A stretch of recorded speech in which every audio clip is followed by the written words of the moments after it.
Imagine Horror Network, the official horror stories channel.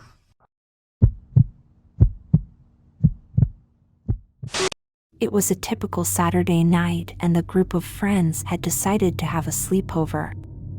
They were all excited to spend the night together, gossiping, watching movies, and playing games.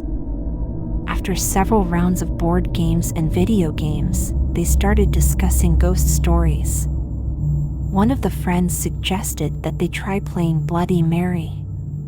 They were hesitant at first, but eventually they decided to give it a try. They gathered in the bathroom and turned off the lights. One of them held a candle while the others chanted Bloody Mary 3 times. Bloody Mary. Bloody Mary. Bloody Mary. They waited in silence, but nothing happened. They laughed it off and went back to their sleeping bags. In the middle of the night, one of the friends woke up to use the bathroom. As she was washing her hands, she saw a face in the mirror that wasn't hers. It was the face of a woman with bloodshot eyes and a twisted smile. She screamed and ran back to the sleeping bags, waking everyone up. They tried to calm themselves down, telling each other that it was just their imagination. But they couldn't shake off the feeling that something was off.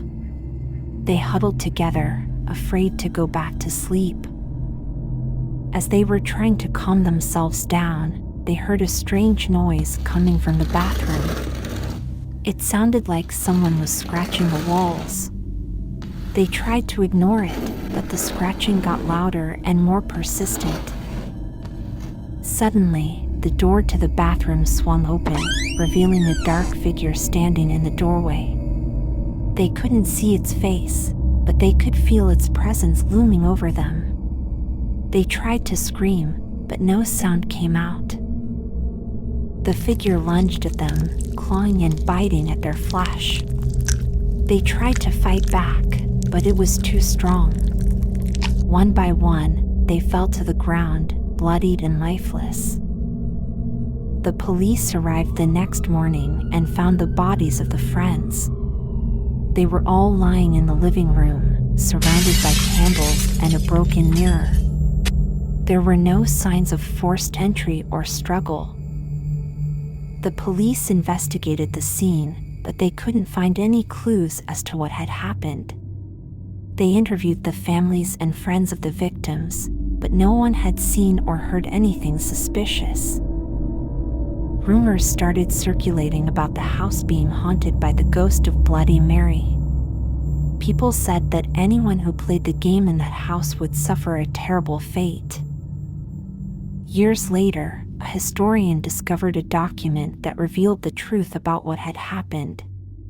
The house was built on the site of an old mental hospital, and it was rumored that the patients had been subjected to horrific experiments. One patient, a woman named Mary, had suffered the most brutal treatment. She had died in the hospital, but her spirit had remained trapped in the building. The historian also discovered that Mary had cursed anyone who played the game in the house. She had vowed to take revenge on those who had dared to summon her.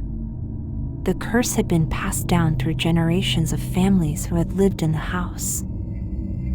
The house was eventually demolished, but the legend of Bloody Mary lived on. People warned their children not to play the game, or they would suffer the same fate as the group of friends. But some dared to test the legend, and some say they heard the scratching in their walls while they tried to sleep. This is just a warning to anyone who have the courage to say her name 3 times in the dark. Bloody Mary. Bloody Mary. Bloody Mary.